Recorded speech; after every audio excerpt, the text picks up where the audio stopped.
Come, come, whoever you are, wanderer, worshipper, lover of leaving. Ours is no caravan of despair.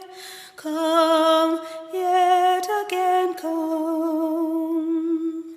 Come, come, whoever you are, wanderer, worshipper, lover of leaving. Ours is no caravan of despair. Ours is no caravan of despair. Ours is no caravan of despair. Ours is no caravan of leaving. Ours is no caravan of despair. Ours is no caravan of despair. Ours is no caravan of despair. Ours is no caravan of leaving. Ours is no caravan of despair. Ours is no caravan of despair. Ours is no caravan of despair.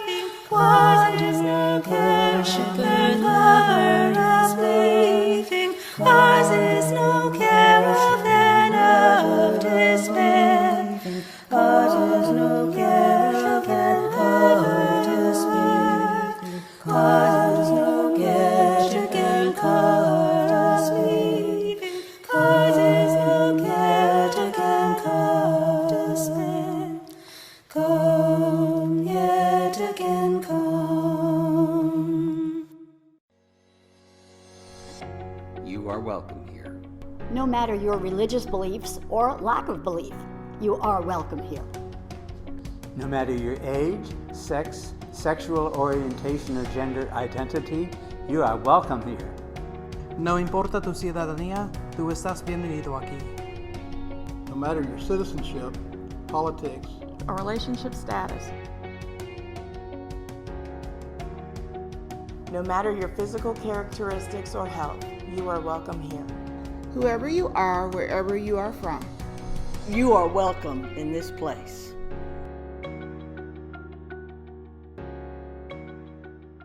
Good morning and welcome to the Sunday morning worship of the Unitarian Universalist Fellowship of Montgomery for March 28, 2021.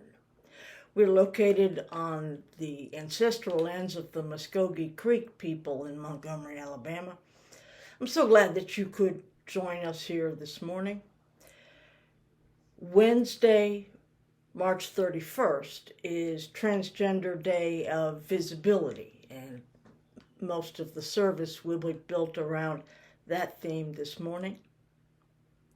I'd like to invite you into this hour of worship with the words of the Reverend Barb Grieve. Prayer for Trans Day of Visibility. Blessed are the trailblazers who brought us this far and are still trailblazing, still celebrating. Blessed are the drag queens and kings who remind us to not take life too seriously. Blessed are the gender benders, non-binary, gender fluid, and third gender folk, those who challenge us to reframe our gender paradigms. Blessed are the young ones who present fearlessly from the start. Blessed are their parents who make space for freedom and love their children fiercely. Blessed are the siblings and relatives who educate, support, and love us as we are. Blessed are the genderqueer youth who are struggling and still persist. Blessed are the 90-year-olds just coming out and those who have been out decades. Blessed are those whose lives were cut too short. May their stories live on through us. Blessed are the survivors. May they keep on living. Blessed are the allies learning to be accomplices. Blessed are those gathered here, witnessing, learning, celebrating. May we all commit to continue showing up, fighting for justice, celebrating all the genders in life. Amen.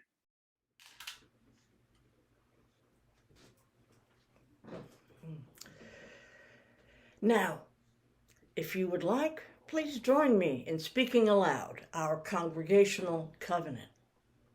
We, the members and friends of the Unitarian Universalist Fellowship of Montgomery, promise to serve our community with open minds, willing hearts, and helping hands as we respect one another, honoring that our perceptions may differ, value our differences, working to better understand them in conflict, give joyfully of ourselves, being in harmony with our capabilities, and embrace our connections with each other, nature, the global community, and the great mystery of life.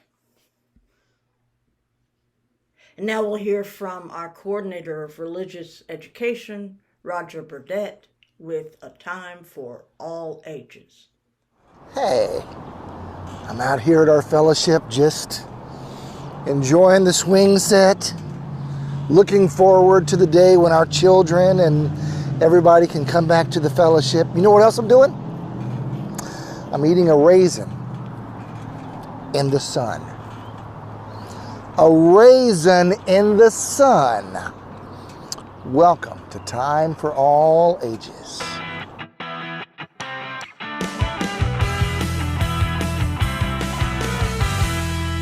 So now I'm back in the sanctuary. Still have a raisin. I won't eat it in front of you. What is up with raisins? Raisin in the Sun is a line from Harlem, an amazing poem by Langston Hughes. What happens to a dream deferred? Does it dry up like a raisin in the sun? Or does it explode? That line, Raisin in the Sun, became the title of an amazing play by Lorraine Hansberry, Raisin in the Sun. This week I took some time and watched a version of that play starring Danny Glover and Esther Roll and others, of course. Man, it's intense. There's a whole lot to unpack in the play. I won't even attempt to go there in this short period of time. But what I do want to focus on is one monologue from the sister in this family. So it's an African-American family living in the south side of Chicago. They are a family of laborers. The brother is a chauffeur. The mother and the sister-in-law both do domestic housework.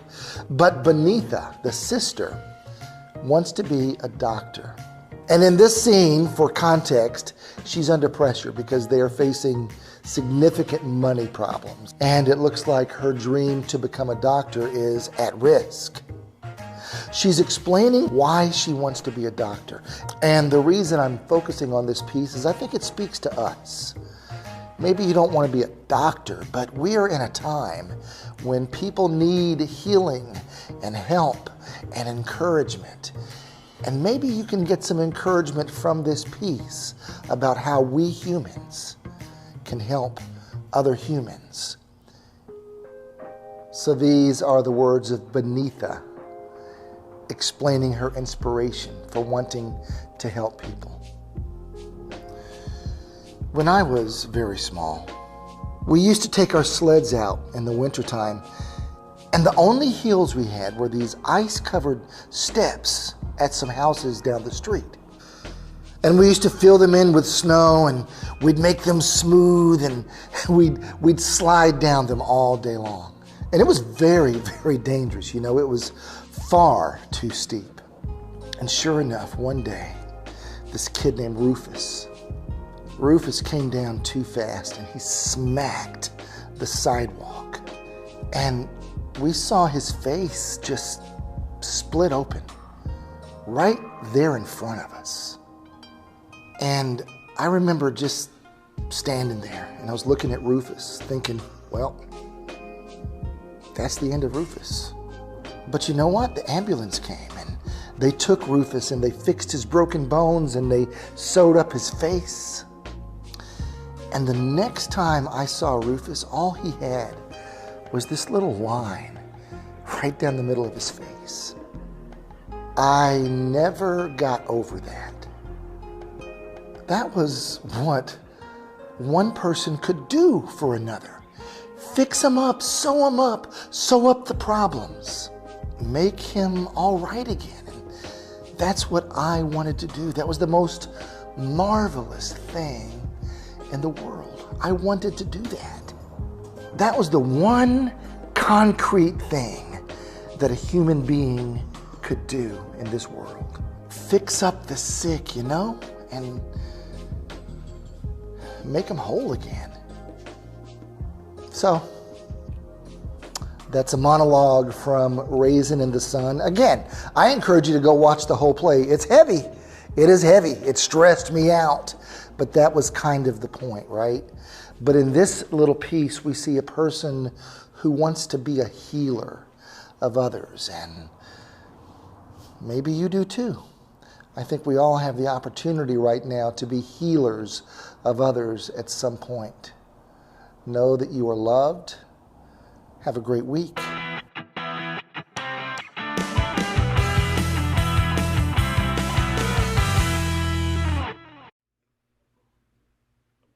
We take a moment in each service to lift up and let go the things that we carry with us through the week. I invite you to use the chat adjacent to the video to speak aloud whatever is on your heart this morning, the joys, celebrations, the anticipations, as well as the sorrows, the concerns, the pains that you carry this morning. This is a space in which we are together in compassion, in fellowship. My heart goes out to all of those who are suffering with illness at this time, those who are carrying worry, concern, anxiety, those who struggle with mental and emotional challenges, those dealing with unemployment and financial hardship, for those who are in circumstances of violence. We lift up our family members, both those who are close to us and those who are estranged. We seek healing, forgiveness, and grace. Please use this time to speak whatever is in your heart this morning.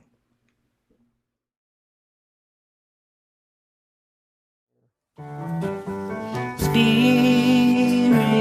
of life, come unto me.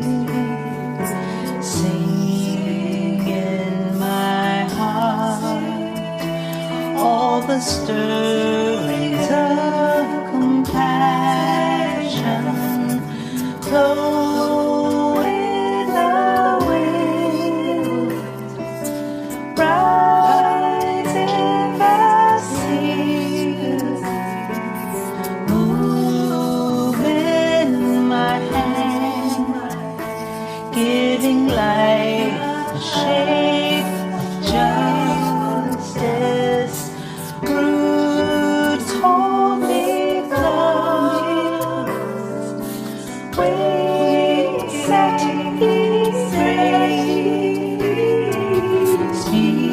Spirit of light, come to me, come to me.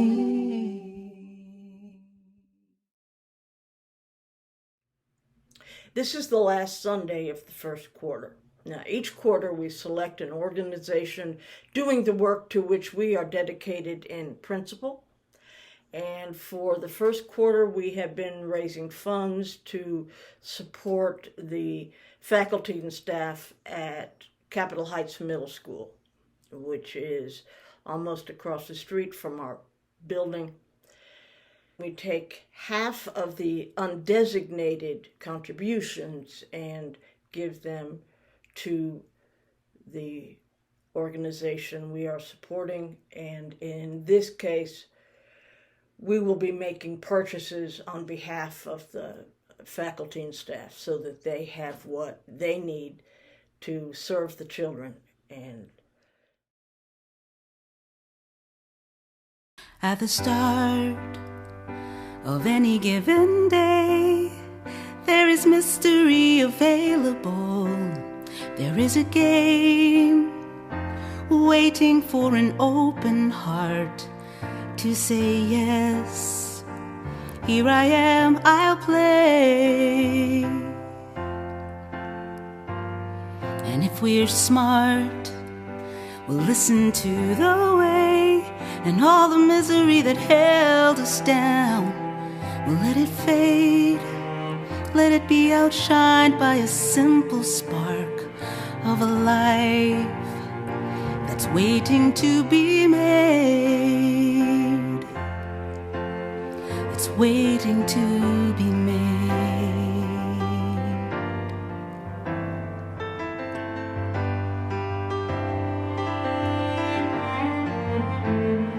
What will you make of this day? What will you keep? What will you change? What will you see? What will you believe? What will you make of your dreams? Will you keep sleeping, or will you awaken and decide what you will make?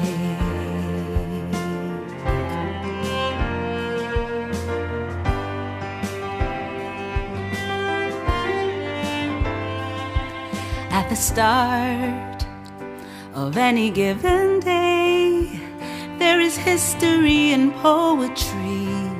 There is a play, but you're not in the audience. You are the star.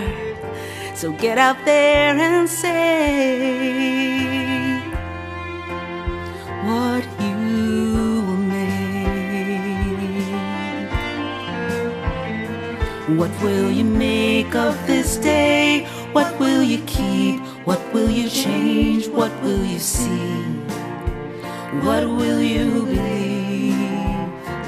What will you make of your dreams? Will you keep sleeping, or will you awaken and decide just what you will make of this day? What will you keep? What will you change? What will you see? And what will you believe? What will you make of your dreams? Will you keep sleeping, or will you awaken and decide what you will make?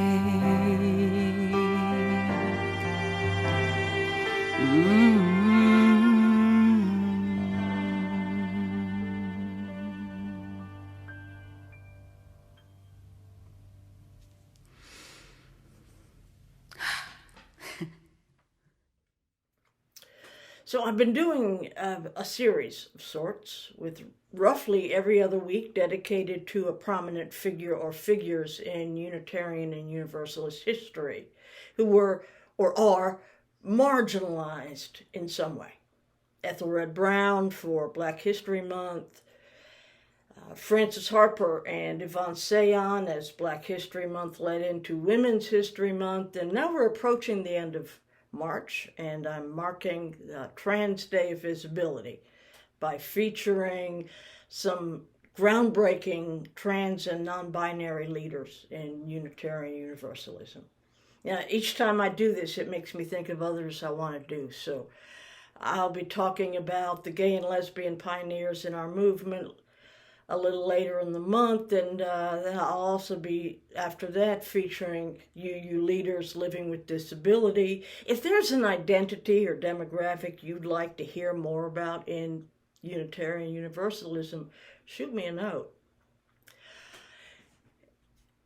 International Transgender Day of Visibility. is an annual event. It's always on March 31st. The Birmingham congregation is hosting an online service on March 31st. It's dedicated to celebrating trans people and raising awareness of the challenges faced by trans people worldwide. It was founded by a U.S.-based trans activist, Rachel Crandall, in 2009. There had been a growing frustration around the fact that the only annual event widely celebrated marking transgender identity was the Transgender Day of Remembrance. And she and others felt like there ought to be a time to celebrate life rather than simply grieving death. And so the first Transgender Day of Visibility was held on March 31st, 2009, and every year since then. Within Unitarian Universalism, there's an organization called TRUST. It's an acronym, almost. Trans-Religious Professional Unitarian Universalists Together. And it was founded by the then Mr. Barb Grieve. Barb has since been ordained as a minister. It was founded by Barb Grieve and the Reverend Sean Parker Dennison. Sean Parker Dennison is known as the first out trans minister ordained within Unitarian Universalism. That was in 2004. And Sean writes a lot and does a lot of work in addition to serving in full-time ministry most of the time. Barb has been active in a number of facets of Unitarian Universalism. He's been in the system, in the UUA, longer than Sean, because Barb was raised as a Unitarian Universalist from childhood. And he has been an activist. I first met him about 15 years ago when he was working in the area of labor rights as a Unitarian Universalist. Most of the words that I have for you today are from other people, because I really want to feature the people who have been in leadership as trans UUs. Sean Dennison and his spouse, Teresa Inez Soto, are both poets, and they are both published by the UUA publishing house, Beacon Press. I have always found it powerful, moving, inspirational, and so I'm going to share some of that with you today. In light of the Reverend Mr. Barb Grieve's co-founding of Trust, I want to offer you a very short essay that he has published in the UU World. I've been practicing our faith my whole life. This I can say for certain: our faith is not an easy one to practice. It demands that we be in constant awareness of and dialogue with the world. Unitarian Universalism requires religious engagement, not just when it is convenient or easy, but in every moment. Through our focus on community and covenant, we learn that the holy takes place in our connections to and with one another. Unitarian Universalism saves lives. This I know from personal experience, as it has saved my life time and time again.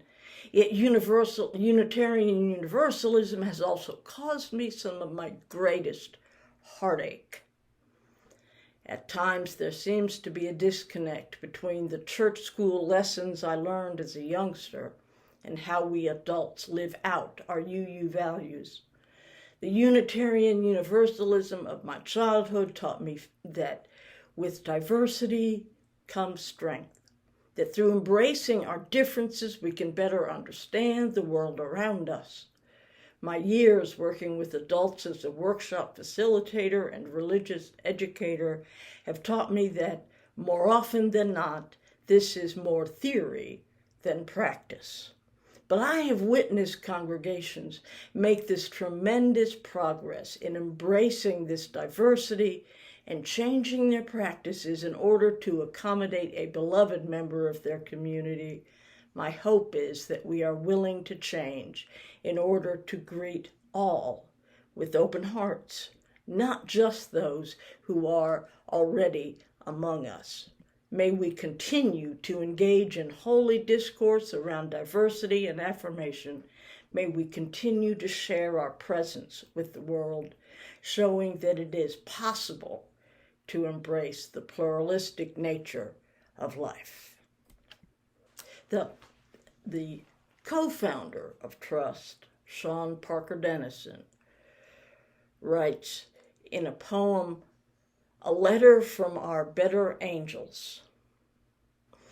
Dear one, we have received your letter, and we hate to tell you, not hate so much, but are a bit afraid to say, we cannot grant your requests as stated, but can only remind you of familiar things. First, faith in yourself, and trust in others. We know it can be terrifying to be vulnerable, but only when you share your softest side will we be able to break through. Next, hope. Hope is not an empty fairy tale. It is the true story of all the times human beings like you have found a way to create the future, though you didn't know how. And of course, love. Love demands you cherish all people, not just yourself and safety. Love that is not satisfied until every argument ends abruptly when one child says, "That hurts." There is so much to learn and relearn. The world teaches you to be hard, to negotiate and defend, to avoid giving too much and to the wrong people. There are no wrong people. You also are not wrong. And when you encounter the poor, the broken, the unhoused, and unwelcome, you are looking, if you pay attention, at us, calling you to answer your own prayers. If you want to change the world, first, be sure you are changing yourself. Be tender, be kind, be at peace. Be all the things you wish for. Be your own better self. It isn't without cost, but it will be free. I have another piece from Sean that I was able to get on video of Sean himself reading. And so I'm going to offer you now How to Survive an Apocalypse. Hi, friends. I'm the Reverend Sean Parker Dennison, and I thought I might share a poem with you. It's due to be published this spring in the In Spirit Meditation Manual published by Skinner House, but I thought now might be an appropriate time to share it. It's called How to Survive the Apocalypse. First, learn to listen, not only for enemies around corners and hidden places, but for the faint footsteps of hope and the whisper of resistance. Hone your skills, aim your heart toward kindness, and stockpile second chances. Under the weight of destruction, we will need the strong shelter of forgiveness and the deeper wells that give the sweet water of welcome. We have a place for you. When the world ends, we must not add destruction to destruction, not accept a beggar's bargain to fight death with more death. In order to survive the apocalypse, any apocalypse at all, we have to give up the counterfeit currency of self-sufficiency, the mistaken addiction to competition, the lie that the last to die has somehow survived. Stick together, my friends. Take care of each other. I wish I had Sean reading all of his material. But I have one more piece I want to offer you from him. In Praise of Praise is the title. Yes, even now, when so much is broken, praise tears that will not be held back. Witness to the immeasurable beauty of the smile of a 6-year-old gunned down by those who praise nothing. Yes, even now when so much is at risk, praise the blood that pulses its systole and diastole rhythm, dancing to and from the heart, even when the sky is smoke and our masks have become an ordinary necessity. Yes, even now when so much is struggle, praise bodies that sweat and tremble, muscles tense with embodied comprehension that we are headed the wrong way, and the irresistible urge to change direction, a glorious, clumsy, prodigal return. Yes, especially now, when so much is at stake, praise something, anything, so alive and extravagant that it awakens and calls you to discard despair, abandon apathy, and praise whatever brings you back to life.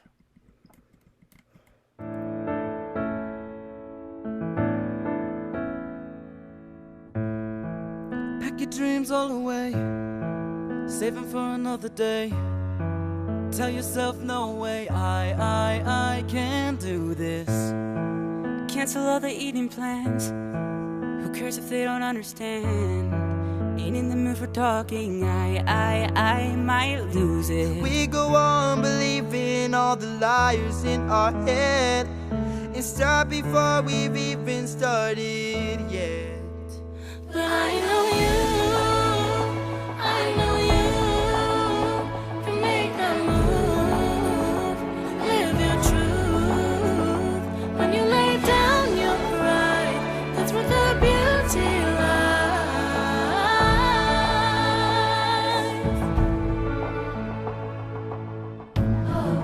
Ignorance ain't always bliss. You gotta roll with the punches. You gotta go where your heart is. Fight through it. But sometimes the tears you cry can make you feel you're running dry. At least you know you're still alive. We go on believing all the lies in our head and stop before we've even started yet. But I know you can make that move. Face the truth. When you lay down your pride, that's where the beauty lies. I know you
Sean Parker Dennison, was ordained in 2004,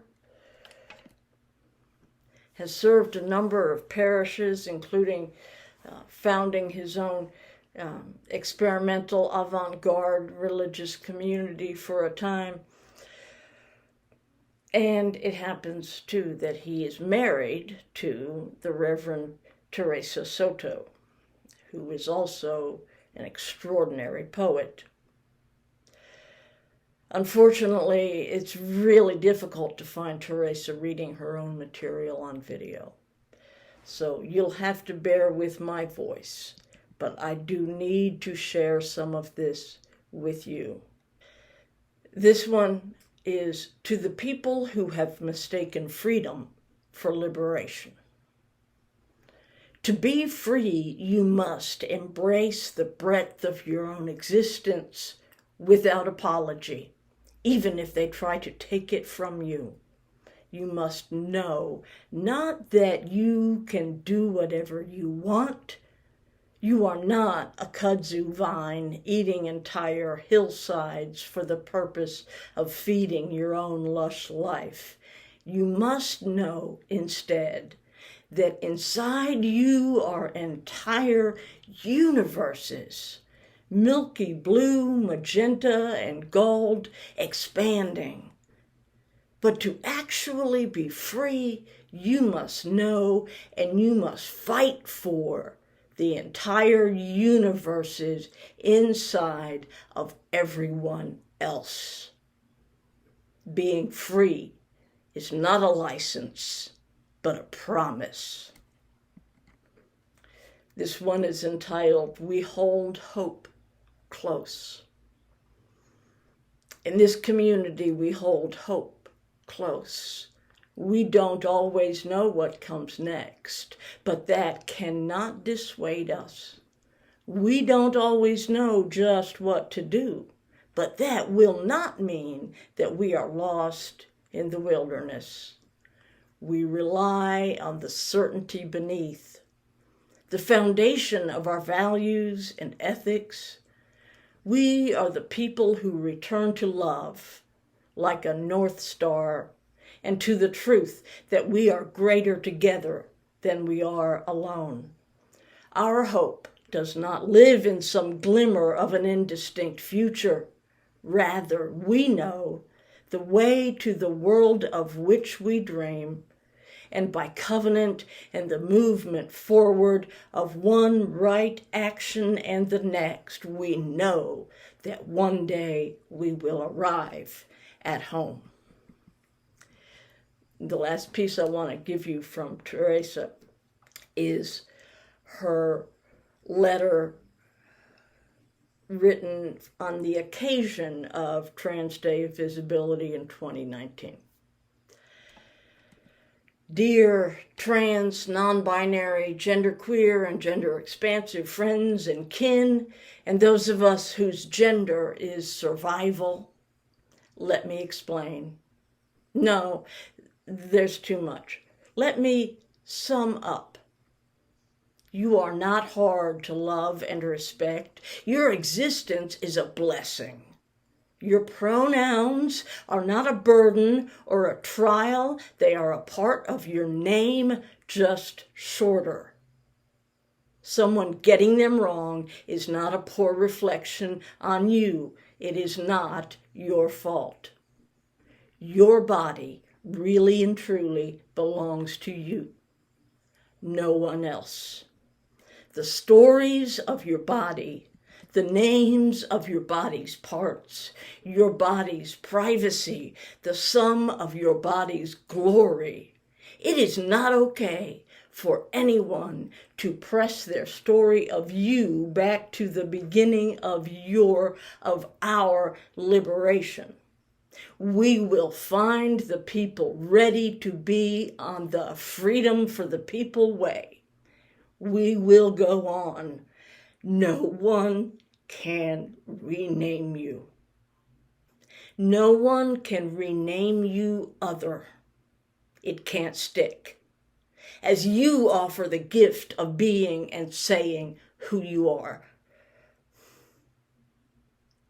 Mostly, though, your stories belong to you.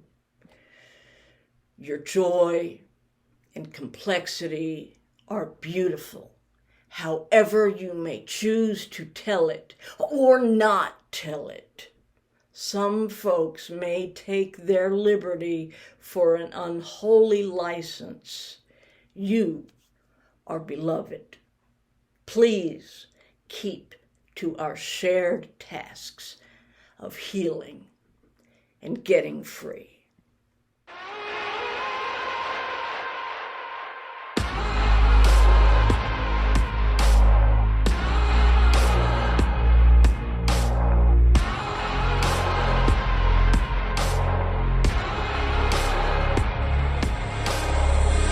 I remember a couple of years back, this kid in Singapore asking me after a gig how I cope emotionally with being misgendered all the time. They were a thin wisp of a kid. In their first year of college and tender all over, I could tell, tucked into an armchair in the multi-purpose room on campus, wearing a scarf pulled up around their chin and mouth and hiding wing-like shoulder blades and collarbones under an oversized jean jacket, even in all that heat and humidity. I realized as I was saying it out loud that I try to be impervious now to someone using the wrong pronoun for me. I tell myself it is an irritant at best, like a black fly behind my ear when I'm trying to put a fish hook on my line. Not even a mosquito, and certainly not capable of taking any of my flesh like a horsefly would. I notice it, but it is easily swatted and crushed. It does not touch me inside in any way and simply gives me intel on the person who is speaking to or about me. It helps me categorize the speaker, no more, no less. A friend, ally, stranger, unhip layperson, oblivious sis, lazy host, intentional foe. Good to know. I tell myself all of these things. It's hard to see a kid in pain like that. It's important to say the right thing when asked a question like that. But sometimes there really isn't a right thing to say.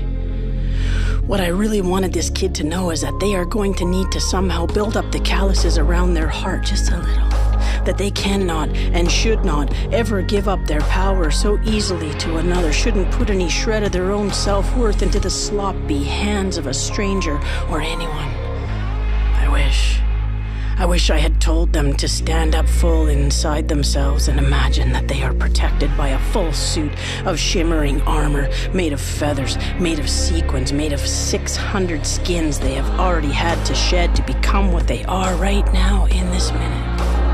I wish I had told them to live inside their feathered armor skin with such surety and self-love that who they really are inside could never be shaken by any words stuck to or shot at them from outside of themselves.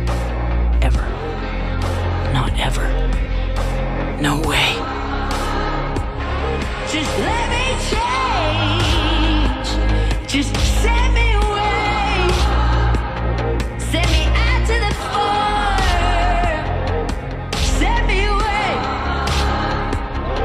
Set me away. Set me away. Just let me change. New body, new name. New body, new name.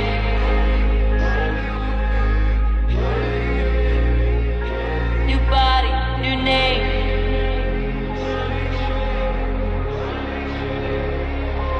Today I put on my tights with the trans flags on both shins and picked up my neon orange skipping rope and headed out into our little stretch of concrete in the sun out back. The neighbor from up the street slowed his big truck right down to a roll and lowered his tinted window halfway to speak to my partner and I like he does some days. "I can't believe you ladies can jump like that in this heat," he said.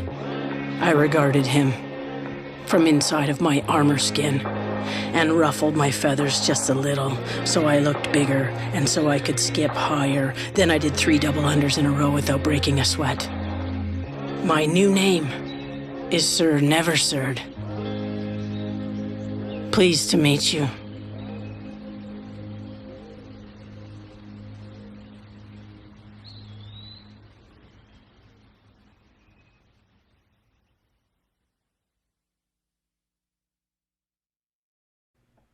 I want to close with the youngest of this lot in testimony today. This is Sarah Weaver. She is a student for the ministry and is at the North UU congregation in Lewis Center, Ohio. Why, one of my coworkers asked me today, after I shared that I was trans and that I had changed my name to Sarah. I felt defensive at first. That's a long story because I've been listening to my heart. He seemed satisfied with this answer. I wasn't, though. After I clocked out, I went by where he was still working. Yeah, why? That's a mind bender for me still, to be honest, I said. I've been out on Facebook for a year and to my church and family for longer than that, and still I ask, why? I still look for an explanation. I told someone just the other day, I still find myself looking for some evidentiary basis to point to that will prove that I am who I say I am, a woman. The people who prefer to define me differently have evidence they can point to. And here I am, I'm just way happier, yo. This made sense to him, so I went on. I tried not to be this. I didn't want to be this. I thought I had to be what other people wanted me to be, but it didn't work. I didn't know what it was like to be loved for being exactly me until recently, because I never was being exactly me. I thought it was impossible to be loved for being exactly me. And that makes such a difference, I said. Such a difference.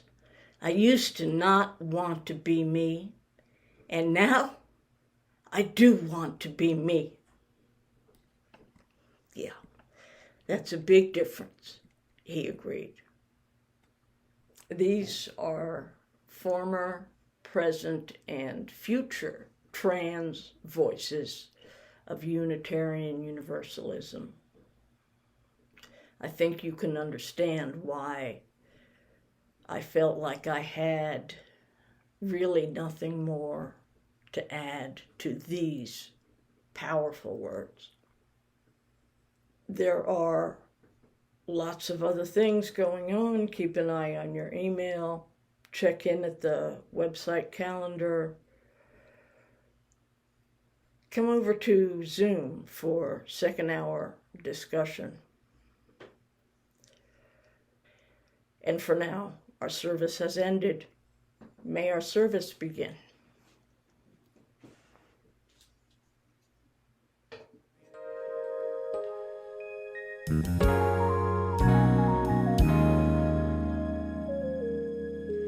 When I think of home, I think of a place where there's love overflowing. I wish I was home, I wish I was back there with the things I've been knowing. When that makes the tall grass bend into leaning, suddenly the raindrops that fall have a meaning, sprinkling the sea makes it all clean. Maybe there's a chance for me to go back now that I have some direction. It would sure be nice to be back at home where there's love and affection. And just maybe I can convince time to slow up, giving me enough time in my life to grow up. Time be my friend and let me start again.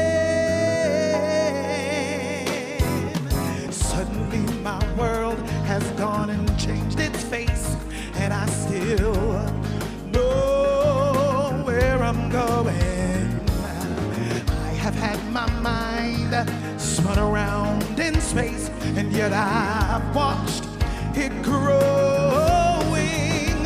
Oh, and if you're listening, God, please don't make it hard to know if we should believe the things that we see. Tell us, should we run away or should we